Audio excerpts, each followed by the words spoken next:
Good day and welcome to another exciting episode of Logistics with Purpose. My name's Enrique Alvarez with Vector Global Logistics. And of course, you're joining the only podcast focused on supply chain's positive impact. I'm here with my co-host and fearless sidekick, Christy Porter. How are you doing today? I am good. I'm excited to have this conversation. It's been a good day for me. It's been a good day for you. So we're recording this toward the end of our day and looking forward to wrapping it up in a nice bow. And I have been anticipating this conversation for a long time now. And so I'm really delighted to introduce Janine Firpo, the co-founder of Invest for Better, a nonprofit that helps women take control of their money and invest in alignment with their values. And I will tell you, she's also the author of Activate Your Money, and it is a terrific book that is packed with resources. You will want to take notes, you will want to get it, and this will be a fascinating topic. But along with Activate Your Money and Invest for Better, Janine spent more than 35 years working at the intersection of tech and finance and social impact, which are things we all love talking about here. So she was at the Bill and Melinda Gates Foundation, Hewlett-Packard, World Bank, many of the amazing organizations that you know, and that gives you just a little taste of who Janine is and what she's about. But we're going to dig in further to her story and her expertise on investing in money and the things that we're all talking about every day in our lives anyway. So Janine, before we get started, I want to ask you a couple of just quick questions, and you can respond to with the first thing that comes to your mind, okay? Okay. All right. Favorite book? So interestingly, one of my favorite books that I think about a lot is called Stones by the River. And it is a book by a woman named Ursula Heggie. And I started reading it because I was interested in what evil was. Oh, And it's a great, and in that book, it basically takes place just before the Nazis take over Germany. And wow. what I learned through reading that book is the greatest evil doesn't really come from a single person. It comes from some people being complicit and others just going silent or withdrawing to Wow. allow really bad things to happen. So it was a really formative book for me in a lot of Yeah. ways. Sounds like it. Oh, I want to add that to my list. Um, Yeah. a food or a dish that you love? Anything my husband will cook for me. Oh, that's a good answer. Wow. Anything. My husband is the cook in the house. He cooks Okay. every night. I Wow. think in our 20 plus years of marriage, I've cooked for him less than 10 times. Oh, good for And you. even if the Amazing. food is bad, I'm like, this is so great. Thank you so much for cooking for me. So That's anything he makes, I'm incredible. happy. That's a good answer. Where would you love to travel to? I just want to go to the same place again and again. I want to Okay. go to Italy. And the reason is I've spent, my God, 40 plus years of my life traveling around the world. I've been to over 80 countries. I've worked in them, visited them, lived in them. And at this point in my life, I just want to go deep in one place. So I've done a lot, seen a lot. It's been amazing. I highly recommend it if you Yeah. haven't done that, but I'm just at a different place in my life now. Fantastic. I will be in Italy in a few months, so I'm looking forward to seeing it Nice. for the first time. And this will be a tough one, but who is one woman that you admire? Well, she just passed away, Jane Jane Goodall. Goodall. I really admire her because I was a biologist at one point in time, and I've known of her from her very beginnings, and she was just fearless and out there doing things that women didn't do. And she took a very different approach to her science. She Hmm. listened, she paid attention, she didn't go in with preconceived notions, and she basically upended what people believed to be true at that time. So, and then throughout her entire life, she just kept being an Yeah. amazing woman. And so, Jane Goodall for sure. Yeah. She left us with a lot to continue thinking about for sure. Yeah. Absolutely. One of the biggest role models probably in the history. Yeah.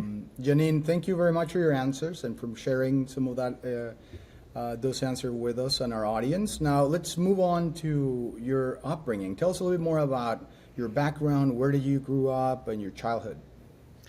So I grew up in the San Francisco Bay Area. My family actually goes back here 4 generations, which is Wow. shocking. My father's family came from Italy in the 1800s and settled in San Francisco.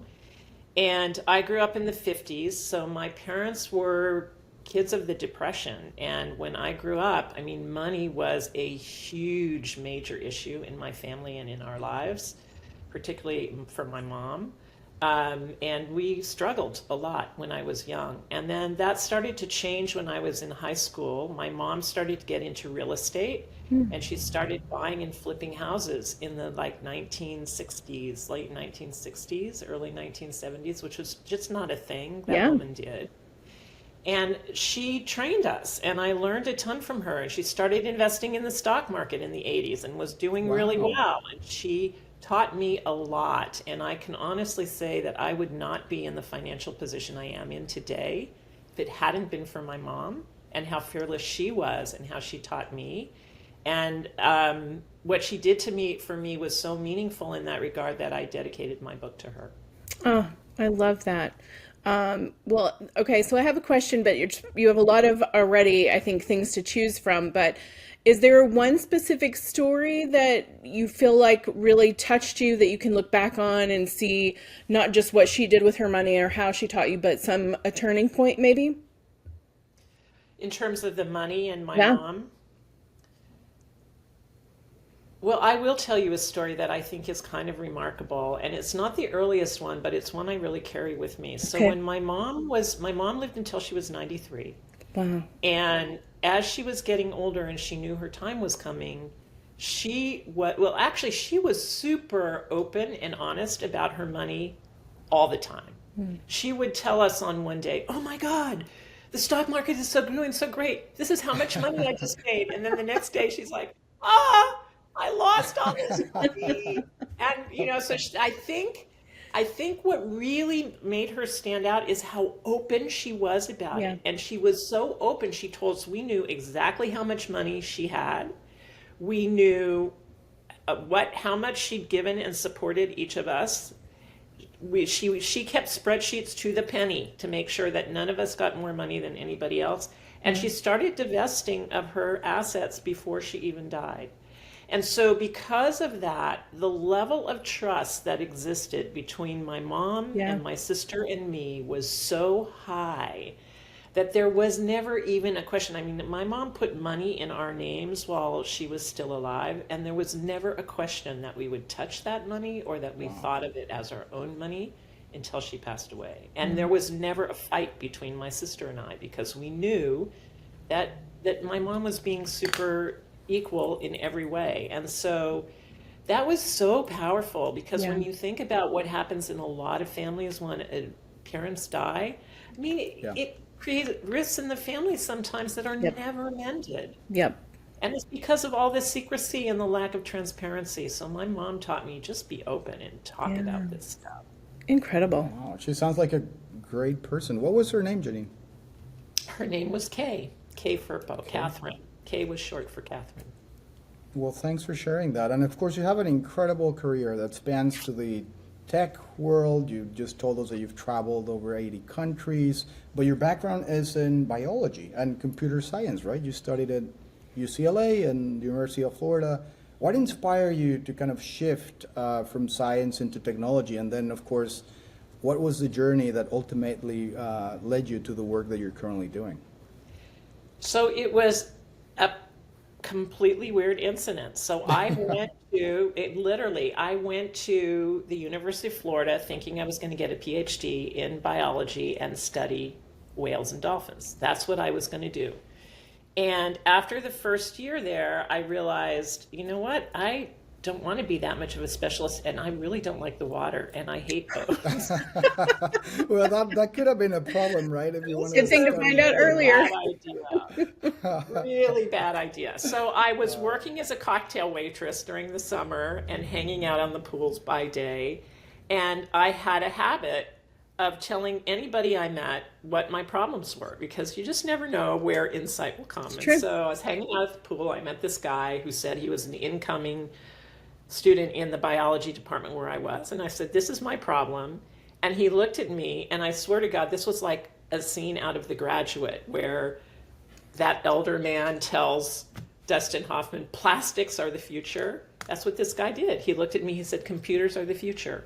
He said, you should get a minor in computer science. Wow. We're talking 1970, when was it? 1978, 1979, probably Perfect 1979. timing, basically. There weren't even personal computers. When No. I first took my computer programming courses to get that minor, I was punching cards on mainframe computers. That took up entire rooms. I Yeah. mean, something just went off in my brain when he said to get a computer degree, and so that's what I Wow. did.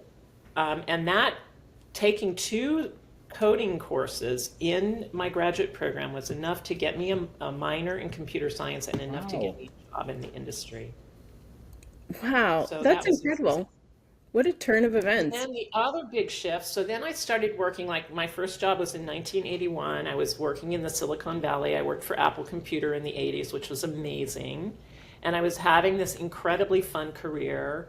I actually left Apple in 1991 because they wouldn't let me telecommute 1 day a week. And so I quit. Wow. And I started telecommuting in 1991 before that was a thing. And I Yeah. went to work for another company, a startup. And I was a vice president there. And I worked for them for about 3 years. And then in 1995, early 95, I quit because I loved to travel and I wanted to go on an extended trip. So I took a 5-month solo backpacking trip through Sub-Saharan Africa in 1995. And I saw ridiculous amounts of poverty, like crazy bad poverty. Beautiful kids, beautiful people, no opportunity. And I thought, you know what, I got to do something to change this, and I want to work in these countries. And so when I left the States in early 95, I was in something called the CD-ROM and multimedia industry. And when I came back 5 months later, there was this thing called the internet that had come online, and everyone I knew was in that. So I jumped off that train and I worked for a while to figure out how could I do my passion. And I ended up building a second career looking at the role that tech and business thinking could play in poverty, international poverty alleviation. And so that's how I sort of made that huge transition that led to the work I do today. Incredible. Very forward thinking. So I'm curious, is there something specific that stood out to you on your trip in Africa? Is there some memory that you have that kind of changed things for you? I have this picture of this little girl. So I started my trip in Ethiopia. Okay. I was nervous about taking a trip like this all by myself, right? And so I thought, I'm going to start in a more comfortable way. So I started in Ethiopia working for Habitats for Humanity and building like basically straw and mud housing Yeah. in the country for a couple of weeks. And while I was doing that, there was a little girl who would come onto the site where we were working, and she was gorgeous. I mean, like, just gorgeous and in tatters. And when I say gorgeous, I mean outside and inside. She was beautiful on the outside, and she just had this, my heart, I just loved this little girl. And I realized, I started thinking about her growing up and what her reality was going to be. And it was pretty dismal. I mean, as a girl, Right. and as a poor person in Africa, she'd never get an education. Right. She would never have the chance to become whatever that being was inside of her that wanted to come out and be. She'd never get a chance to be that. And I realized there were so many other kids like that there. There were so many of them that would never have a chance to really let their soul shine. So I wanted to do something about that. Yeah, that's beautiful. Thank you. Another great organization. And then you went on to the Bill and Melinda Gates Foundation. We've had the pleasure of having them on this podcast too. Incredible work. I've actually been to their headquarters and seen some of their projects in action. So, of course, being in Seattle and the affiliation with Microsoft, another perfect blending of your experience and your expertise and your passions. So what was that experience like? And then what led you to continue down the financial path? So I actually started down the financial path before I even got Okay. to Gates Foundation. I went to work for them because I was already on that path and they recruited me to help them. So what happened earlier, so when I first made the shift to working globally, we're talking mid 1990s, I started out by putting computer labs in different schools in Africa because we thought that's what needed to happen. But then once I had worked for about 4 or 5 years, Hewlett-Packard recruited me, and I went to work with them for something that they called e-inclusion, was looking at, this was in 2000, how could a big company like Hewlett-Packard do good in the world while also doing well financially? And they asked me to go figure out what we could do in the finance area in that regard. And I got introduced to something called microfinance. And microfinance, for those who don't know, is the act of giving small amounts of money, sometimes as little as $50, primarily to women. It goes to men too, but women do a lot more with it. And it's for them to build little businesses and help bring them out of poverty. And it was really working.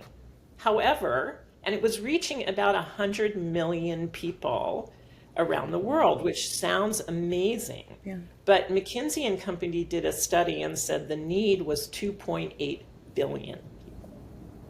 Enormous amount of growth was needed there, and yet microfinance was being completely funded by philanthropy, 100%.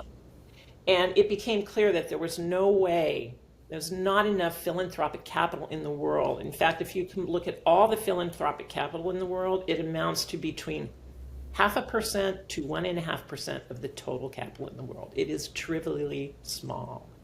And yet we put so much stake in philanthropy, right? Yeah. And so people in the industry started saying, what if we could commercialize microfinance? What if we could bring investment capital to this? And what if we could use technology to make it more accessible, better operationally, more efficient?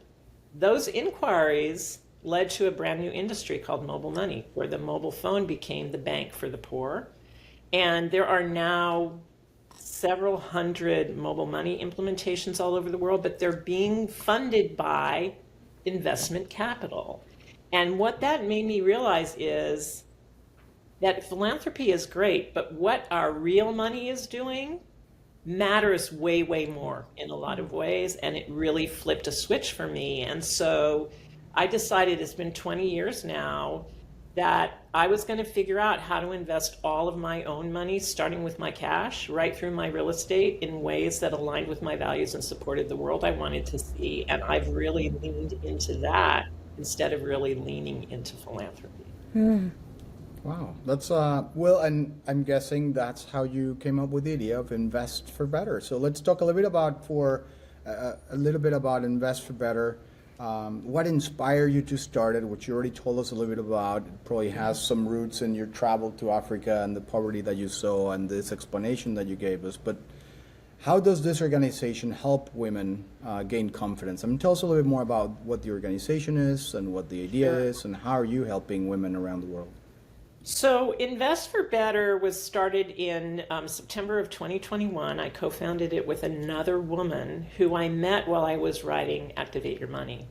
And I started writing Activate Your Money because when I retired, I mean, supposedly I'm retired.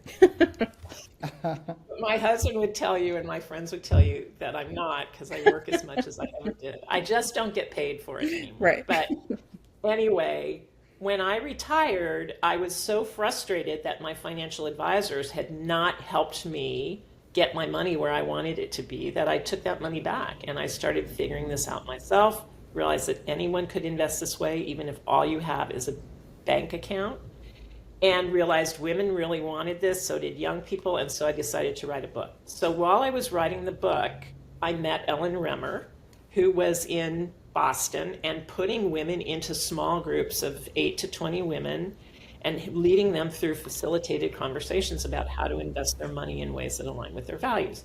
And my goal was, after I finished the book, to figure out how to get women to use it in book clubs and how to get women to use it together, because I think we really learn well in community and in conversation. It's like a woman thing. We like that.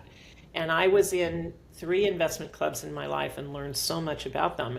And so when I met Ellen, as we started thinking, why would I go do the same thing that she's doing? Why don't we just do this together? And so we decided to combine efforts, and that's how Invest for Better came to be.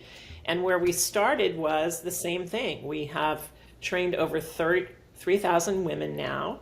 We put them into small groups, and they go through facilitated conversations and learning together over 7 courses at about 3.5-month curriculum. We also offer free webinars every month, and we're just creating a community of women learning. We also are sharing our content and curriculum with other people who want to take it and run with it under their own brand, because we realize that we can't do all of this ourselves. We're willing to share our content with other educators. I'm happy. I just want this knowledge in the world. Invest for Better doesn't have to be the one who does it all. So if any of your listeners are interested in doing that, I'm happy to talk to them. And we're really trying to catalyze a movement. So we're also doing things that are going to raise awareness.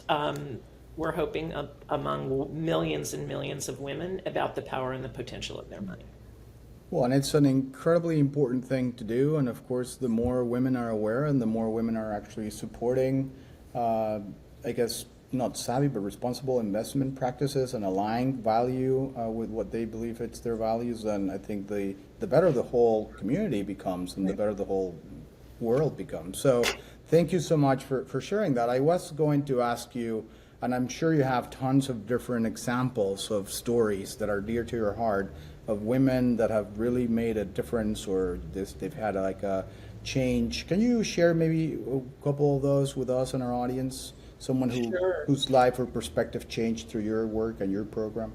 Sure. But before I do, I just want to make it really clear that although the work we do targets women, Enrique, men are more than welcome. I was going to starting to feel a little bit discriminated here. We are not leaving you guys out. We are not leaving you guys out. In fact, one of the things we're working on is a project called the She Economy, and it's an idea about what the world would look like if women had been equal partners in the economy for the last 100 years. Would be so much but better it's world. Really about partnership, right? Yeah. It's about men and women together, all of us. So in answer to your question, though, one of the things that I've been doing is I've been getting to know a number of women who are part of the finance influencer community. These are people who talk about money on social media platforms, on YouTube, who have podcasts, etc., like you guys. And some of those women have gone through our courses, and it's changed the way they think about money. So these are women who have been building businesses, making money from talking about money, but they've been talking about it in traditional ways. And after they got exposed to what we're doing, they've started shifting their own money, and they're starting to incorporate this kind of thinking into what they do. So those are a couple of really, for us, very significant examples because of the influence that they're bringing to this conversation. Yeah, it sounds also very in line with your mother's transparency value as well. So it seems to fit in that way too, and so honoring her legacy that way as well. So I found out about you because I took a course from Dow Janes. I had a course on impact investing. They recommended your book. I read your book. It is dense in the best way possible. You cannot not read it, and like you have just dozens of resources at your fingertips. So thank you for putting all of that together. It was certainly an education. I want to ask you, can you talk about some of the statistics that you mentioned in your courses and your book about women and money, and so that people who are unaware also can understand? They probably understand intuitively some of the reasoning for this, but statistics will also help make that clear, and then we'll talk a little bit more about the book. Absolutely. So catch this. So according to a study that was done a couple years ago, women think they need about $4,100 a month in extra cash before they can invest. That's over $50,000 a year. So women don't really get investing. They don't think that they are investors. They don't think that they should be investors. If you've got $50,000 of extra capital and you have already like got your nest egg for emergencies, if you are not investing that money, you are leaving your future on the table. And one of the things that women say, many women will say that one of their biggest regrets around money is that they didn't get started early enough. So I think that's really, really important. And I don't want any woman out there to feel badly that she's not taking action, because we're trained not to take action. If you look at 90% of the articles that are written for us, they tell us to save our money, spend less, and that investing is scary stuff. But if you look at the articles written for men, they tell them how to grow their wealth and build their future financials. So we have been told by the media and, society that this is not for us. Fortunately, women are starting to stop paying attention to that, particularly younger women. So we're starting to see more and more women investing, and younger women are getting started earlier. We also are going through one of the biggest transfers of wealth this country has ever seen. Estimates of between 80 to 120 trillion dollars are changing hands in the United States over a 20-some year period. It's already started. There are estimates that by McKinsey and Company says that by 2030, women will control $34 trillion in the U.S. economy, which is close to 40%. So we are moving more and more into positions of power, and yet we still relinquish our power to somebody else. We don't step into it ourselves. And that's a mistake for us. At some point in our lives, women will be on their own. Whether that's because you're on your own until you partner up, it's because you choose singlehood forever. Maybe you'll get divorced at some point. There's a lot of divorced women who are really ruining the fact that they never paid attention to money because they're getting the short end of that stick, and then they're in a bad place in their middle age or later years. Or we live longer than men right now, and so you'll be alone then. So starting young, paying attention, and really taking control of your money is essential to our long-term, our ability to live the lives we want into our later years. It's essential. Yeah, absolutely. Thank you for that. And there are, of course, a lot of ways you could have disseminated this information. Courses, speaking, a lot of the things that you're already doing. Why the book? What was the impetus for that? That's a good question. I was dissuaded from it. People told me, don't do it. There's all this other stuff out there. But that is exactly why I did it, because I have been an investor for over 40 years, and I had to learn everything the hard way. And what I realized is if you look out there, it's really hard to find the information that you want when, it's all spread all over the place. If you looked at books and content that was written for women, as I said earlier, most of it teaches us all the basics, like save your money, get your will, have an insurance policy. But when it comes to investing, like a tenth of a book will be about that, and it will only be about the stock market. Like the stock market is the end all and be all.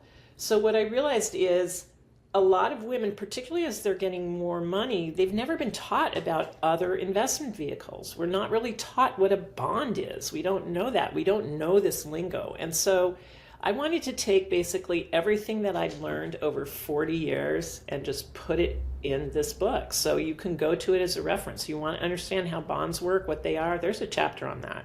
You want to understand the stock market better, there's a chapter on that. You've heard about angel investing, but you never really did it, there's a chapter on that, right? How to find a financial advisor. So it was really from A to Z, all the stuff that you need to know about to become a more informed investor. Perfect. Yeah, it's an excellent book, and as you said before, it's not only for women, right? I think it has like an incredible resources for everyone that reads it, and as Christy was saying, it's a dense book in a most positive way. One of the things that you recommend and also reference is B Corps, and I wanted to hear your perspective as of where this B Corp movement is going in your mind, and how role does it play in someone's investment strategy? Yeah, so that's a great question. So I was actually working at Hewlett-Packard when the whole B Corp movement started, and the woman who was my manager at that point sat on the board of B Corp and was an advisor to B Corp from the early days. So I really have a lot of respect for what they've done. And I think a big part of what B Corp has done is created a different way for people who want to build businesses. So the investor side is one part of it, and I'll come to that, but there's also just the aspect of people. You guys are a B Corp, aren't you? Yeah. Yep. Yeah. So it's from the aspect of people building their businesses in the first place. So if you think about it, historically, and if you go back to when I was a kid and the way I thought about businesses are entities that have a compact with people. We are providing things to people.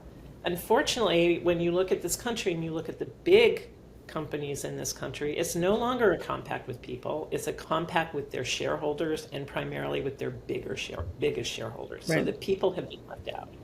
So B Corps are a way to go back to like what business really is about and the values that business should really be espousing, in my view.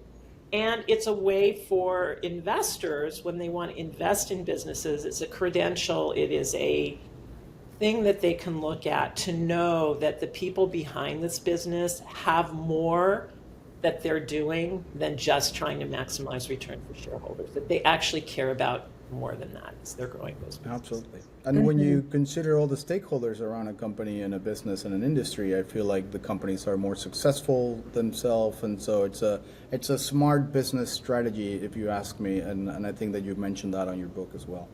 It is absolutely, and we're seeing that even now, even with a lot of what's going on politically.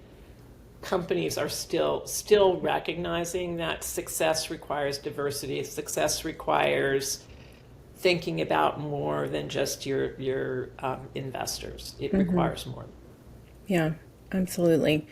I also want to go back to, you mentioned the Invest for Better circles, small groups where women come together, learn, share experiences, and take action toward investing in purpose. As you know, I'm actually in one of the groups. I finished the book. I was like, oh, that sounds really cool. I wonder when the next one is. And I went on the website and you were registering at that moment. So I was able to take advantage of it immediately. And we're a few weeks in at this point. So tell us, you mentioned this a little bit earlier, but I'd love you to expand on why the power of these circles, why it's a good fit for women, and what these communities do together and kind of some of the outcomes. So I think why it's good for women, I mean, one of the things that we ask, we do surveys at the end of these courses, actually sometimes during them as well, and ask like, what was the most valuable part of this? The knowledge and the education is always important, but what was the most valuable part was the opportunity to talk to other women. It's almost like this is a subject that we've all been holding our breath about, and it allows us to just like go, oh, this is a safe space where I can talk, I can tell my truth here, I can talk about my worries, I can talk about what's worked, I can talk about my losses, I can talk about what didn't work. And I'm not going to be made fun of, I'm not going to be judged, I'm going to just be able to say my truth and hear other women's truths, and that's going to inform me about how I might want to step forward. I also think the women in the circle have each other's backs. I mean, they're there to help, and Invest for Better is there to help. And so I think it's really about that trust and that community, which is part of what women create. Mm-hmm. I mean, the book that I wrote had 150 contributors. It was a collaborative effort. So this whole idea of women collaborating, helping, supporting, and being in community, I think is a big part of just who we are, and the circles reflect that. Yeah. Janine, what's one of the biggest lessons you learned throughout the entire process of not only doing the research, but writing the book and setting everything up the way it's set up? What have you learned? And as a person, and then of course you as the person that started this movement. Mm-hmm. I think we make this whole thing too hard. We make it seem really hard, and it can be much easier than we think. In fact, one of the women who is going through another circle right now, I just had a conversation with her, and she said, we just need to help women understand this is so easy.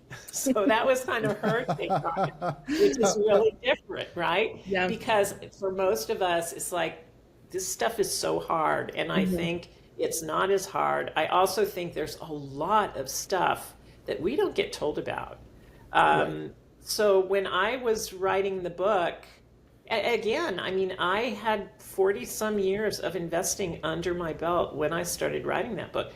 There's stuff I learned that I had never heard of before. Wow. Never heard of before. Wow. Stuff that was only for, really wealthy people. Well, some of the women who I want to reach and who I do reach are really wealthy women. Yeah. And they don't know this. They don't know this stuff either a lot of times because their financial advisors aren't telling them. Like, for example, I didn't realize that I could be an angel investor. Had no idea. And then when I started realizing, neither did Serena Williams. So that's an amazing story. So Serena Williams was at a conference, and she heard that of all the venture capital that is invested in this country in a given year, only about 2% of it goes to female CEOs. That's it. And if you look at Black female CEOs, you're talking about a fraction of 1%. And she was like, oh my God. Women who look like me, people who look like me need to do something. So she started Serena Ventures. It's a venture fund. She's invested in over 80 companies that are doing things that when women run companies and start companies, it's not the same kind of companies that men start, right? It's not the same. And so she's investing in those. She has over 14 unicorns, which means they're worth over $1 billion in net worth already. She's knocking it out of the park, right? So learning that I could be an angel and learning that I could change that space I could be part of that space was something I never knew before I wrote the book either. Well, and you mentioned, I think you're right. I think a lot of people just make it sound more complicated than what it is because they just don't want you kind of getting in to what they do. It's kind of like part of their livelihood if they're investment bankers or wealth managers or things like that. The more complex you think it is, the most likely they'll just don't get into the details. But so it's a really good point. What other, because I'm guessing some of the things that are holding people from investing, in particular women, and in particular some minorities like Black women, as you mentioned. What other things do you think is keeping all this women from investing, other than just the fact that it just seems complex and seems too complicated? Yeah, I think it's a time issue, very much so. I mean, if you think about women, and if I think about the women that I know who are sort of in their 30 to 50 age range, they are balancing jobs, spouses, kids, possibly aging parents. They're running all of that. So the thought of adding another thing to the list is like daunting and overwhelming. So I think time is a big part of it. That's why it kind of needs to be fun. It's important that it's fun and that it's something where it's like, oh, I get to go do that thing again. I get to go talk to those women again. I'm excited for that. So I think time is a really big part of the issue. And I think also that we think we have to be perfect. We have to know everything before we can pull the trigger on a thing. So there's a lot of sayings out there that women are risk averse, but it's not. They just want to be risk aware. They want to know something before they make a decision. They just want to sometimes know too much. And we need to realize that we can just get started. We can get started small. We can experiment. We can learn. We can actually have fun with this. So I think it feels overwhelming for those reasons. Yeah, I will say, yes, you just described me pretty well. Yeah, I think it was in your book that I learned that like angel investing, you can have as little as like $1,000 or something, which again, it sounds like this super elusive thing that I could never participate in. So that was eye-opening. I know for a long time I was exactly as you described. I wasn't investing because I wanted to do impact investing, but I didn't know how. So I just stopped. So I just didn't do anything. And so, yeah, I would say that all definitely rings true for me and possibly others listening as well. And both you and Dow Janes and our Invest for Better circle, and everybody is just talking about just take one step. It doesn't have to be perfect now. You can invest in all kinds of things and then start to, it's kind of like the products that you buy for yourself. If you want to buy better products at home, then you replace when something wears out, and you can do the same thing and not just, refurnish your closet or your bedroom or anything like that. And you can just start small. So those were all really good reminders for me. And you also mentioned, oh, go ahead.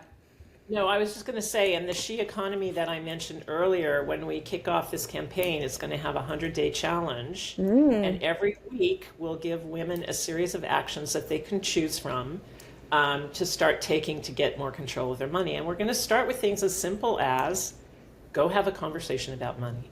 Yeah. Right. And so I think this idea of let's just give bite-sized opportunities that women can take hold of and do is really important. And so that's going to be part of this campaign. I love that. I can't wait to see it. Something I tell my kids very often is just you don't have to, and you just mentioned it yourself, Christy, and also Janine, you don't have to see the whole staircase. You just have to make that first step, but take the first step. But that's usually the hardest step to take. So doing things like the ones that you're describing right now, it's definitely going to make that first step at least feel less risky or threatening, and hopefully once you give one or two, then the rest is just easy, right? Yeah. Yes, I think exactly. that's also, you have to find the right teacher. We don't all resonate with the same teachers as well. So it was very, it was another kind of big impact for me over the last year that I've been learning a lot more about finance and investing, where I could find teachers that it actually didn't sound like a foreign language they were speaking. It sounded very, so it was something that I could easily grasp and understand. And I remember setting up my IRA and being like, oh my gosh, why did I wait so long to do this? It's just, I did it in a few steps, but I didn't know how. And, they walked me through it, and it was really great. I want to also go back to, you mentioned earlier, by 2030, women will control about 40% of the wealth in the United States. Huge change. That's a lot of power, a lot of day-to-day investments that add up over time, a lot of just decision-making power. So how do you see, we've certainly seen a shift toward impact investing. Do you feel like that will continue? It kind of, I feel like, of course, there's sometimes more spotlight on it, sometimes less. Do you feel like that will also come into play as we see those changes? I very much do. And I believe that because I think it's Melinda Gates who said something to the effect of, when women control the money, everything changes. And it's true. So just think about it like this. And that those terms, impact investing or whatever, it may feel like, what is that exactly? I call it values aligned investing. Okay. That's how I refer to it. And so this is really about, how does the money you're putting out in the world actually align with who you are as a person and all the things you do and the ways that you show up in the world, right? So if you're a mom and I've talked to a lot of moms, and you're like worried every day that your kid goes to school because you're wondering if there's going to be some sort of gun incident there. And my husband is a high school teacher. He has been in 2 different schools where they have had gun incidences, 2. One happened in Seattle once, and one happened here in the Bay Area. So it's like, this has gotten crazy, right? But if you look at your portfolio, you're probably invested in the gun industry. So it's like, how does that work? Why you're worried every morning when your kid goes to school, and yet you're supporting the very thing that's helping you have that problem. So, and maybe you love guns, okay? So that may not be your personal value.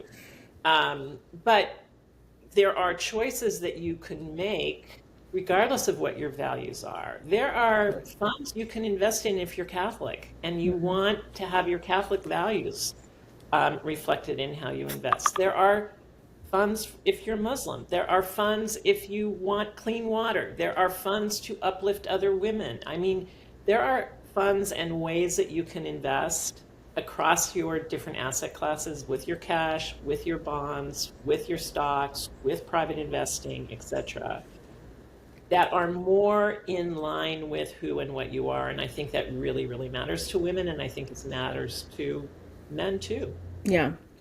Well, before I ask my last question, so again, this kind of, if you're listening and want to start, where are a couple of places that people can start to figure out where they're currently invested and may not know, or research companies or funds that they're aware of? So one of my favorite tools is a tool called As You Sow, Invest Your Values. And if you just put that into your browser or your AI platform or whatever it is that you use these days, and look that up, you will find a website that you can go to, and you can put your, As You Sow just does funds. So if you're invested in companies, that's a different tool. But As You Sow, you could put in your stock ticker, the name of I would not use the name of the stock because you have to have a one-to-one comparison. Just use the ticker, which is the 5-letter symbol that describes that particular investment. And you can find out all kinds of things about that. Like, how is it doing in terms of fossil fuels and deforestation? And is it supporting women? And so there are 7 different criteria that it looks at and gives a grade for each of them. And you can see how what you're invested in is actually what it's doing in the world. And then you can use that same tool to find things that you like better. And to make that process easy, one of the things that I did with my book is every chapter in the book ends with a take action section and tells you how to actually do things. And then there's a website called activateyourmoney.net that you can go in and find each chapter and download spreadsheets, letters, tools, watch videos, all kinds of stuff. There's an Activate Your Money YouTube channel. And I actually have made some videos that tell you how to really use Morningstar to really get smart about what's in your portfolio, and then how to use As You Sow to understand the value side of it. Perfect. So you can go watch all of that stuff too. Yes. And what is the banking one? Mighty something? Mighty Deposits. Mighty Deposits. If you want to check out your bank and what they're investing in. That was one I learned in the past 2 weeks. We're gonna try to put as many links as we possibly can to. And of course, a lot are on her website already. Yes. To the interview And notes, then when we post it. Yes. And then finally, for me, what are a couple of changes that you'd like to see across the board in the financial space? We've talked about the overcomplication and just people not feeling that they can make an impact or feeling excluded from the conversation. So just broadly, what are a couple of changes that you'd like to see? I'd like to see more women in different positions of the financial sector. So right now, men overwhelm in terms of financial advisors. Men really overwhelm in terms of who is managing investment funds in the public markets. They overwhelm in terms of the amount of who gets the money from the venture capital, as we already said. So I'd like to see more and more women really move into all of those areas. And then the other thing that I'm increasingly worried about, one of the things that we need to be aware of is that it was only 51 years ago, 1974, that women got the right to get a loan on their own. Prior to that time, they had to have a man sign. And stuff as ridiculous as a woman whose husband died had to have her 17-year-old son sign documents so that she could get access to capital. This is insane. And I want everybody to keep their eyes open because some of those rules are being changed. So not to say we're going to go back to that, but if the safeguards and the rails are not there to enable us to have equal opportunity, then we can find that some of that goes away. So we just need to be aware. Thank you. Yeah, thank you so much. Very, very powerful comments you've made today, and I'm sure our audience is keeping track and trying to take notes almost as much as I have been. Looking ahead, what do you have? What does the future hold for Invest for Better? What do you want it to see? What do you expect coming in the next years? And of course, how can our listeners connect with you and learn more about Invest for Better? Sure. So I touched on some of the things. We just are finishing going through our strategy work for 2026. And I think where we're really going to put a lot of effort next year is really looking for these partners who want to take what we're doing and share it. So we think we're at a point where we have some really powerful content, and we really want to share that with others who want to use it. So for example, women who are financial advisors or coaches or have groups that they bring together and want to start having conversations about money, they can run a circle themselves, and we'll give them everything they need to do that. Or somebody who's educating in this space and would love to have values alignment included into what they're doing, we will share and help them do that in a way that matches what they teach and how they teach. The other thing that I mentioned is the she economy. So that will be coming in the next couple of months. So keep your eyes for that. But it's going to be a big campaign that we're hoping will reach tens of millions of women and get them to start thinking very differently about the power and the potential of their money. And we'll actually offer them opportunities to take action. So that's another big effort that we have. And that's less about Invest for Better. And it's really more about raising up all of the amazing women and organizations and men who are doing work around empowering women financially and helping women step into their real power. Fantastic. Thank you so much for all of this. Again, I know we went through some resources. There are definitely go to the website. There are so many more, whether you're looking for banking institutions and investing platforms, want to know about a specific subject, it is all there on her website. So I encourage everyone to go check that out and, take a step soon that helps you align your money with your values. That's what this is all about. Janine, thank you so much. This was a terrific conversation. I have enjoyed all of our offline conversations, so I'm delighted to have you on here and expose you to our audience and help more people learn to take control of their money and feel more empowered by the decisions that they make. And of course, to our audience, thank you so much for joining us. We deeply appreciate you spending time with us. And if you like this conversation, then subscribe, because we will have another terrific conversation in 2 weeks. Thanks, everybody.